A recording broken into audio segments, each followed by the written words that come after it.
Okay, a bit of an update on making the Fowler car system for my son's train set.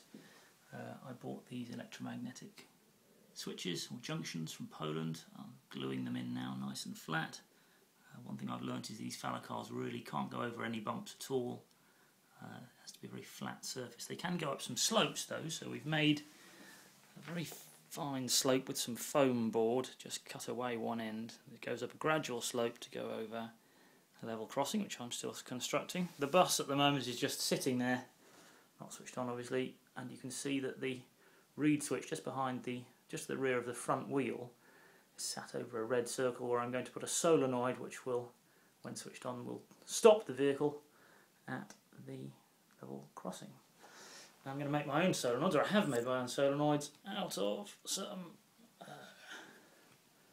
copper wire, two washers, two rubber washers they happen to be, and a 6-inch nail, so it's all held together by tape.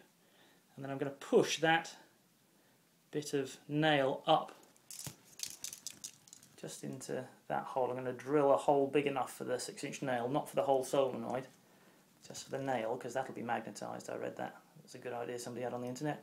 So it only needs to be the nail that comes through nice and flat and just to the surface of the road. You can see the road continues round. I've just put some primer on the wire. It's all glued down with PVA glue, flat to the surface, and all of the corners I drew around a pizza base to make sure that they were even. Another mistake I'd made previously is just to kind of free hand draw the curves, but the cars don't like going around curves that aren't smooth, and the wheels can lock and then they run off the track, which is no good.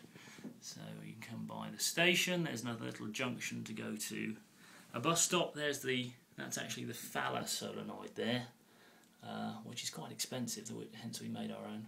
I've made the big hole for that one because I can't really extend the inner metal bit, but that's just been put in. I'm going to put some filler over there to fill the hole. The cars will come around here, past the tunnel. Round to another junction. I think it's worth talking about these just for a moment. We've got two vehicles. We've got a bus. Here they are. We've got a little van. Now the van goes much slower than the bus. So he really picks up the magnetism that's created by these junctions. The bus is a bigger, heavier, faster, and probably has more grip anyway, beast. So when I initially put the junctions down, they come with pieces of magnetic strip that you cut to put into the actuator underneath here. The picture that came with the manufacturer's instructions just said you should just put 2 layers of this stuff. Well, I had a frustrating afternoon trying to make the bus turn, and I realised that actually I needed a stronger magnet to turn the bus. So I've got 3 layers of that, all glued on top of each other, on top of the switch or the actuator in that junction box. One final note is that I'm going to cover the whole thing with, we tried to use Fablon, which is a sticky back plastic, but it was too smooth, didn't really work, and the wheels didn't like it. Again, the cars would just sort of slip and skid a bit. This is just lining paper, wallpaper from Homebase, which is $4.99 roll, mercifully inexpensive. And so yeah, do a proper pasting job, make sure you put the glue all over it, otherwise it goes bumpy itself. So use a little roller to put PVA glue on the back, stick it down on top of the wire, and hopefully we should be done, and then it'll just be the level crossing to go.